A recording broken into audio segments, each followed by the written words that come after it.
할렐루야. 오늘 수요 기도에 참여한 여러분 환영하며 축복합니다. 오늘도 기도의 능력을 경험하는 거룩하고 복된 이 시간이 되기를 주님의 이름으로 축원합니다. 오늘 함께 나눌 말씀은 사무엘상 29장 말씀입니다. 하나님의 말씀을 경청하시기 바랍니다. 블레셋 사람들은 그들의 모든 군대를 아벡에 모았고 이스라엘 사람들은 이스르엘에 있는 셈 곁에 진쳤더라. 블레셋 사람들의 수령들은 수백 명씩 수천 명씩 인솔하여 나아가고 다윗과 그의 사람들은 아기스와 함께 그 뒤에서 나아가더니 블레셋 사람들의 방백이 이르되 이 히브리 사람들이 무엇을 하려느냐 하니 아기스가 블레셋 사람들의 방백들에게 이르되 이는 이스라엘 왕 사울의 신하 다윗이 아니냐.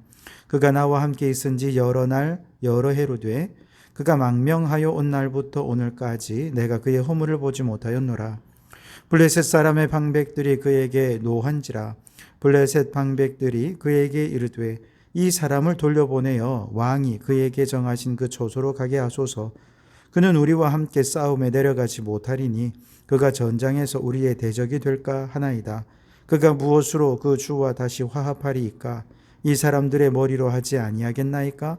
그들이 춤추며 노래하여 이르되 사울이 죽인 자는 천천히요 다윗은 만만이로다 하던 그 다윗이 아니니까 하니 아기스가 다윗을 불러 그에게 이르되 여호와께서 살아계심을 두고 맹세하노니 내가 정직하여 내게 온 날부터 오늘까지 내게 악이 있음을 보지 못하였으니 나와 함께 진중에 출입하는 것이 내 생각에는 좋으나 수령들이 너를 좋아하지 아니하니 그러므로 이제 너는 평안히 돌아가서 블레셋 사람들의 수령들에게 거슬러 보이게 하지 말라 하니라.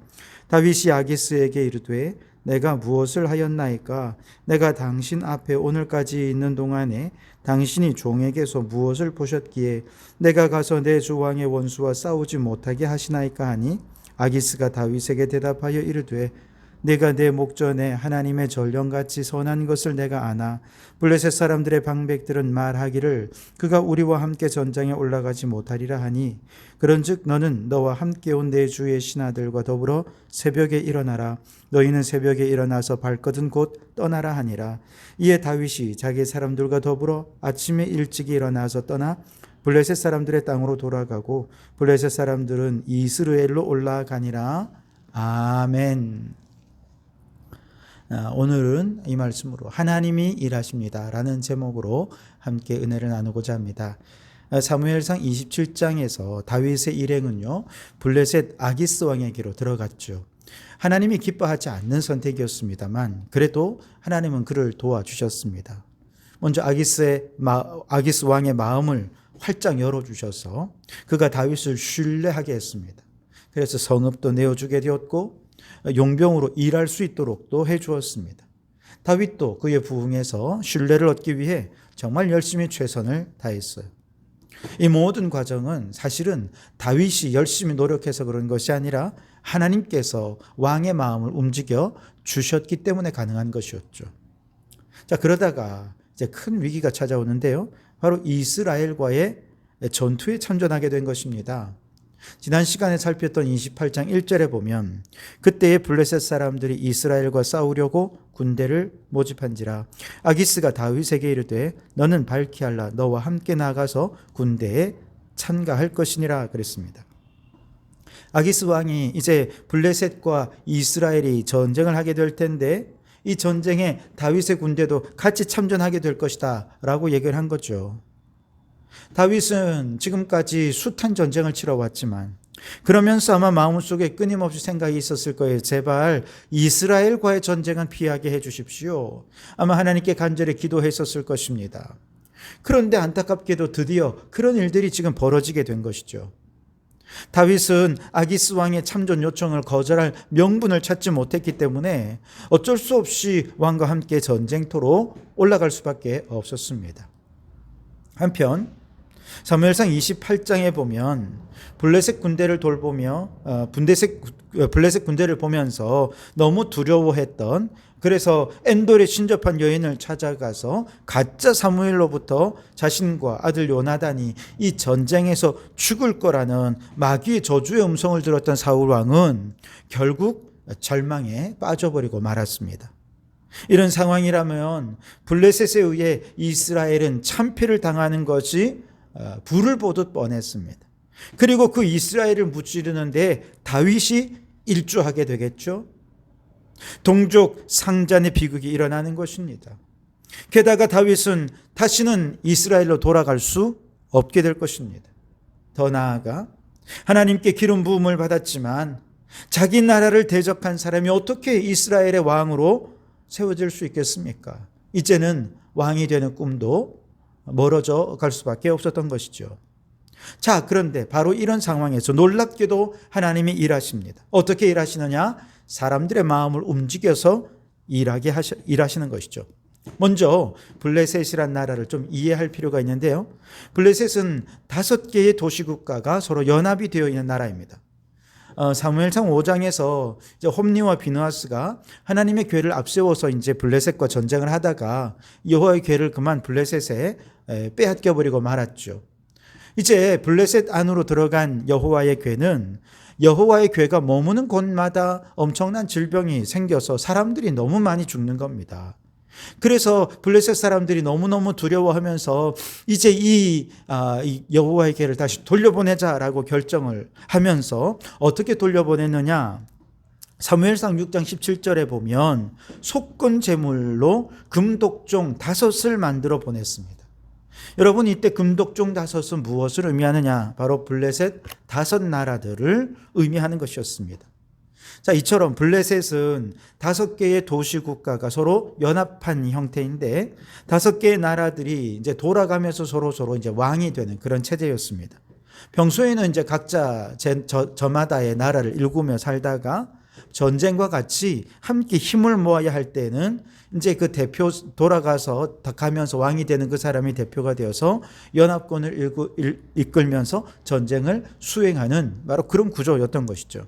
자, 지금은 이 가드 왕 아기스가 연합군의 왕이 되어 있었습니다.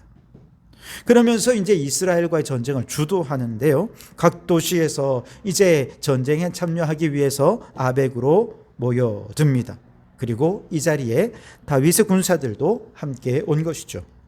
자, 그런데 바로 여기에 함께 모인 다른 도시국가의 왕들이 다윗의 군사들을 보면서 깜짝 놀랍니다. 그리고 오늘 3절 상반절에 이렇게 말합니다. 블레셋 사람들의 방백들이 이르되 이 히브리 사람들이 무엇을 하려느냐 하니, 그렇게 말씀하시죠. 그들의 기억 속에는 아직도 블레셋 장수 골리앗을 물리친 다윗의 사건이 생생했습니다. 블레셋 군사 200명을 죽이고 그 포피를 베어 사울 왕의 딸 미갈과 결혼했다라고 하는 소식을 듣고 모두가 분노하고 다윗을 증오했던 것이 아직도 그들의 마음에 남아 있었습니다. 그러면서도 이스라엘 안에서 다윗은 사울은 천천히지만 다윗은 만만이다라고 노래할 정도로 대단한 위상을 가지고 있었다는 걸 너무 잘 알고 있기 때문에 사람들은 다윗을 두려운 장수로 기억하고 있었던 것이죠. 자, 그런데 갑자기 이스라엘과 전쟁을 하려 하는데 다윗이 블레셋 군사가 되어서 함께 싸우겠다고 나온 것입니다. 그러니 아연실색하지 않을 수가 없었던 것이죠. 이들 다른 나라 왕들의 놀라운 반응에 아기스 왕은 설득하며 대답합니다. 3절 하반절에 이렇게 말합니다. 아기스가 블레셋 사람들의 방백에게 이르되 이는 이스라엘 왕 사울의 신하 다윗이 아니냐. 그가 나와 함께 있은 지 여러 해로되 그가 망명하여 온 날부터 오늘까지 내가 그의 허물을 보지 못하였노라 그랬습니다. 무슨 말입니까? 다윗 믿을만 하다는 것입니다. 걱정하지 말라는 것이죠. 오늘 말씀에는 기록되어 있지 않지만 아마 이런 얘기도 했을 거예요. 다윗이 지금 사울 왕을 피해서 내게 들어온 지 1년 4개월이 지났노라고. 그래서 지금 사울 왕에 대한 분노와 복수와 증오가 가득 차 있기 때문에 다윗이 사울 왕에게 복수할 수 있는 좋은 기회라고 생각할 거다. 그러니 누구보다 이 전쟁에 적극적으로 임할 것이고 우리를 배신할 일은 없을 것이다 라고 설득을 한 것입니다. 그러나 다른 방백들은 도저히 그 의견에 동의할 수가 없었습니다. 4절 말씀을 보시면 블레셋 사람의 방백들이 그에게 노한지라. 블레셋 방백들이 그에게 이르되 이 사람을 돌려보내어 왕이 그에게 정하신 그 초소로 가게 하소서. 그는 우리와 함께 싸움에 내려가지 못하리니 그가 전장에서 우리의 대적이 될까 하나이다. 그가 무엇으로 그 주와 다시 화합하리까? 이 사람들의 머리로 하지 아니하겠나이까? 그렇게 말합니다. 이 다른 이게 블레셋의 방백들은 막 화를 내면서 돌려보내라는 것입니다. 그러면서 말합니다. 아니, 한번 생각해 보십시오. 만약에 다윗이 전쟁 도중에 우리를 배신하면 그 사람이 사울과 화해하기 위해서 예전에 200명의 포피를 베어간 것처럼 우리도 포피를 베어가지고 갈 수 있지 않겠습니까? 우리는 다 죽는 것입니다. 다윗에 의해 희생되었던 사람들 중에는 지금 블레셋 군사로 참전한 용사들의 가족도 있을 것이고 친구도 있을 것입니다. 그들의 뇌리 속에는 아직도 그때 일이 생생하고 증오가 가라앉지 않는데 어떻게 원수와 한 팀을 이루어 싸울 수 있겠느냐? 막 분노한 것이죠. 다윗이 지금까지 블레셋에 행했던 일들을 생각하면 다윗은 결코 블레셋 사람들과 하나 될 수 없노라 주장한 것입니다. 결국 아기스가 고집을 꺾을 수밖에 없었습니다. 그래서 전쟁을 하러 온 다윗과 그의 군사들에게 이야기합니다. 아유, 미안하다고, 다시 성으로 돌아가 달라고 미안해하며 얘기를 합니다. 6절 7절에 아기스가 다윗을 불러 그에게 이르되 여호와께서 살아계심을 두고 맹세하노니 내가 정직하여 내게 온 날부터 오늘까지 내게 악이 있지 않음을 보지 못하였으니 나와 함께 진중에 출입하는 것이 내 생각에는 좋으나 수령들이 너를 좋아하지 아니하니 그러므로 이제 너는 평안히 돌아가서 블레셋 사람들의 수령들에게 거슬러 보이게 하지 말라 하니라. 아기스가 오히려 미안해하고 있습니다. 그러나 사실 다윗은 이 전쟁에 참여하는 거 죽기보다 싫었습니다. 이 전쟁에서 제발 우리는 빼달라고 얘기하고 싶은 마음이 여기 턱 밑에까지 와 있었습니다. 그러나 말 못하고 있었는데 하나님께서는 블레셋 방백들의 마음을 움직여서 그들이 다윗을 미워하게 만들면서 결국 전쟁에 참여하지 않아도 되는 상황을 하나님께서 만들어 주신 것이죠. 여러분, 이 모든 것 하나님이 행하신 일입니다. 특별히 그 하나님은 사람들의 마음을 움직여서 일하시고 섭리하시는 하나님이신 줄 믿습니다. 여러분, 구약 말씀에 에스더서를 보십시오. 에스더가 죽으면 죽으리다 사흘 동안 금식하고 아하수에로 왕 앞으로 나아갔을 때 하나님께서 왕의 마음을 움직이시니까 그날따라 에스더가 그렇게 이쁘게 보입니다.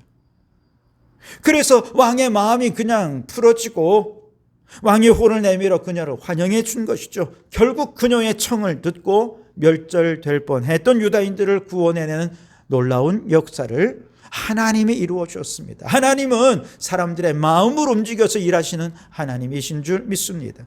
느헤미야가 저 예루살렘 성벽이 무너졌다 하는 얘기를 듣고 통곡하면서 울고 금식했더니 아닥사스다 왕이 그의 사정 이야기를 다 듣고는 그의 애국심에 감동했습니다. 그래서 그를 이스라엘의 총독으로 보내어서 성전을 지을 수 있도록, 이 성벽을 재건할 수 있도록 모든 재료를 다 주면서 그를 도와주었습니다. 하나님은 사람들의 마음을 움직여서 하나님의 일을 이루시는 분이라는 사실을 믿으시기 바랍니다. 지난 주일 많은 분들이 태신자를 작정해 주셨습니다. 아직 작정하지 않으신 분들은 다시 한번 기회를 드릴 테니 꼭 참여하시기 바랍니다. 문제는 작정은 했지만 어떻게 그들을 주님 앞으로 인도할 것인가, 이게 이제 문제가 아니겠습니까? 근데 여러분 걱정하지 마십시오. 그들의 마음을 움직이는 건 우리가 아니라 하나님이신 줄 믿습니다. 물론 우리가 가만히 있는다고 그냥 하나님이 그냥 알아서 해주신 건 아니에요. 우리는 기도하고 사랑으로 섬기고 기도하고 또 그들에게 복음을 전해야 하겠죠. 심지어 결정적인 순간에는 죽으면 죽으리다 하는 각오로 그들을 향해 복음을 전하고 초청하는 그런 결단의 순간들이 필요하기도 하겠죠. 그러나 그 모든 과정에서 태신자들을 움직이는 분은 하나님이신 줄 믿습니다. 내가 이해시키고 내가 설득시키고 그들과 논쟁하고 토론한다고 해서 그들의 마음이 움직이고 설득이 되겠느냐? 전혀 그렇지 않습니다. 혹시 그렇게 생각한다면 우리는 도저히 그들에게 다가갈 수 없을 거예요. 나도 참 복음에 대해 많이 알지 못하고 할 말도 많이 없는데 어떻게 내가 감히 그들에게 복음을 전할 수 있을까? 물론 그렇습니다. 우리가 잘 준비되어 하는 것 필요하지만 그럼에도 불구하고 내가 하려고 생각하니 위축될 수밖에 없죠. 하나님께 맡기십시오. 우리는 남 설득하는 거 잘 못합니다. 말주변도 없고요. 감동적인 이야기를 알고 있지도 못합니다. 그럼에도 불구하고 여러분, 우리에게 믿는 구석이 있습니다. 바로 하나님이십니다.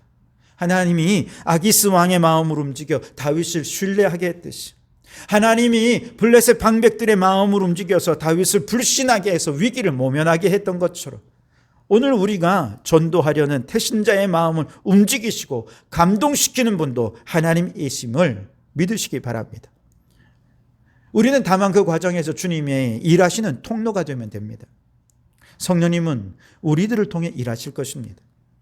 성령님은 그들의 마음을 감동시키시고 그들을 주님께로 인도하기 위해 모든 준비를 다 마치셨어요. 그런데 우리가 주님의 명령에 순종하지 않아서 태신자 작정도 하지 않아요. 사랑으로 섬기지도 않아요.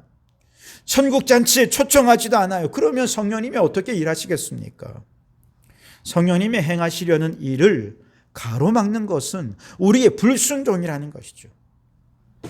마가 다락방에서 성령을 받은 120명의 제자들에게 성령님이 임하셨습니다. 그리고 명령하셨습니다. 사마리아와 온유대와 땅끝까지 복음의 증인이 되라.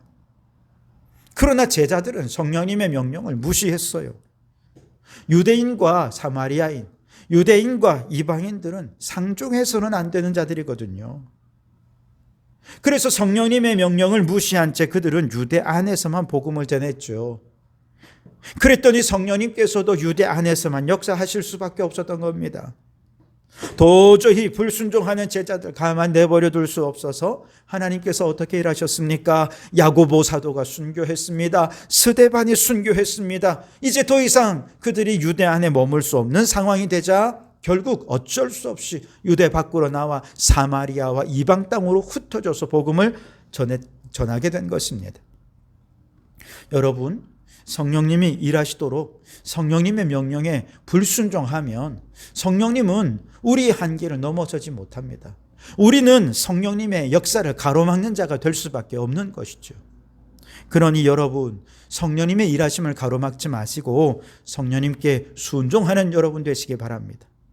우리가 그들의 마음을 움직일 수는 없어요. 감동을 줄 수도 없습니다. 그러나 그저 너희는 가서 모든 민족으로 제자를 삼아라 말씀하시는 가라는 주님의 명령 앞에 아멘 순종해서 태신자 작정하고 사랑으로 섬기고 대화하고 초청하면 여러분, 나같이 말주변 없는 사람을 통해서도, 나같이 아무것도 얘기할 수 없는 참 부족한 사람을 통해서도 하나님께서는 그들의 마음을 움직여 주실 줄 믿습니다. 그들 안에 일하시고 섭리하시는 하나님께서는 아무것도 아닌 우리의 작은 섬김과 사랑에 저들이 감동되게 해 주실 줄 믿습니다. 그러려면 기도해야 합니다. 다윗의 입장에서 생각해 보면 지금 이 상황에서 다윗이 행할 수 있는 건요, 기도밖에 없었어요. 얼마나 간절히 기도했겠습니까? 오 주님, 우리 동족을 내 손으로 죽이는 일이 절대로 일어나지 않게 해주십시오. 아마 다윗과 함께한 모든 군사들이 마음으로 계속해서 기도했을 거예요. 하나님께서 그 기도를 들으셨습니다. 블레셋 방백들의 마음을 움직여 주신 것이죠. 그래서 이 전쟁을 피할 수 있도록 피할 길을 내어 주신 것이죠.